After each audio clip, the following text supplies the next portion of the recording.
Hi everyone, welcome back to my new vlog guys. তো আবার চলে এসেছি নতুন একটা ভ্লগ নিয়ে। তো আজকে এই ভ্লগে কি কি থাকছে তো প্রথম থেকে শেষ পর্যন্ত দেখবেন। আশা করি আপনাদের ভ্লগটা ভালো লাগবে।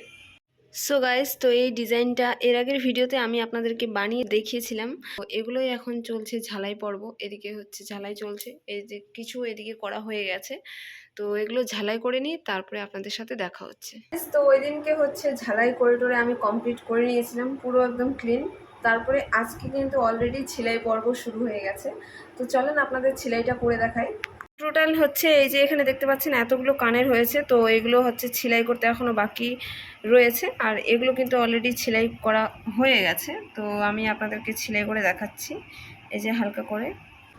তো হচ্ছে প্রত্যেকটা সেলাইয়ের ক্ষেত্রে তো এই যে আঠা জাতীয় এই বল শেপের যে আঠাটা রয়েছে এর মধ্যে হচ্ছে কানেরগুলো এখানে লাগিয়ে নিতে হবে, তারপরে কিন্তু সেলাই করতে পারবো। তো চলেন আগে এর মধ্যে কানেরগুলো লাগিয়ে নিই।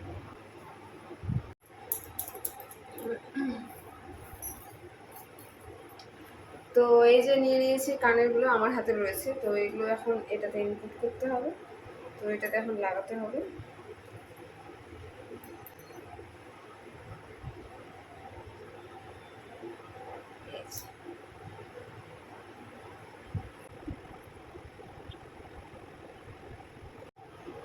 তো ফাইনালি পুরোপুরি এটাকে ফিল করে নিয়েছি, এই যে দেখতেই পাচ্ছেন।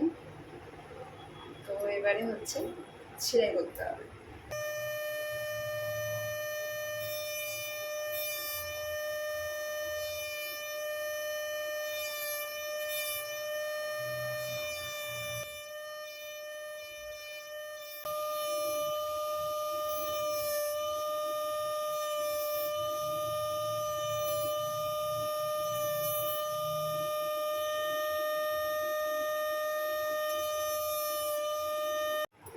সো গাইস, তো সেলাই করে নিয়েছি। তো এগুলো এখন এখান থেকে ছাড়িয়ে নিতে হবে, আর ফাইনাল লুকটা মানে এর একদম পাতাটা সেটিং করে আমি পুরো ফাইনাল লুকটা আপনাদেরকে পরে দেখাচ্ছি।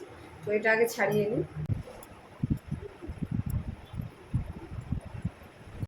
সো গাইস, তো আমি ফাইনালি সবগুলো সেলাই করে কমপ্লিট করে ফেলেছি। তো এই যে দেখেন, তো এইভাবে হয়তো আপনারা ক্লিয়ার বুঝতে পারছেন না।